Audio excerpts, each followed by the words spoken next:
গভীর মনোযোগ দিয়ে শুনবেন ভাইয়েরা আমার। গত মঙ্গলবারে গেছি আমি বাজারে একটা ছাগলের বাচ্চা কিনতে, 5,000 টাকা দিয়ে বাজান রে ফুটফুটে একটা ছাগলের বাচ্চা কিনে আনছি। বাড়িতে আইনা দেখি রাখার মতো কোনো জায়গা নাই। সারা রাত ছাগলের বাচ্চাটা আমার সাথে থাকছে, সারা রাতি ম্যামে করছে।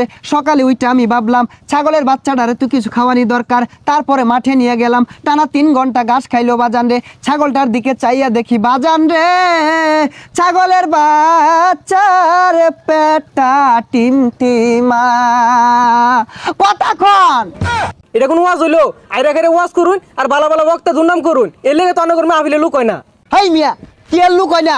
গইনা দেহ আমার ওয়াজ মাহফিলটাত 4 লক্ষ লোক আছে। 1 2 3 4 4 লক্ষ নাই, কিন্তু 4 জন আছে। ওইসে আর বন্ডামি হলাম না। এখন বয়ান পেশ করিবেন আমার চেয়ে বড় বন্ড, শয়তানের বন্ধু, সারা গায়ে চুলকানি, পাছার ভিতর খাউজানি, মঞ্চে উঠটা চিক্কুর পারুনি, গিবদের শিরোমণি, কুতুবে শয়তানি, বিশিষ্ট চিক্কারু বক্তা জনাব মোহাম্মদ কেচারু ইবলিশি ফ্রম উগান্ডা।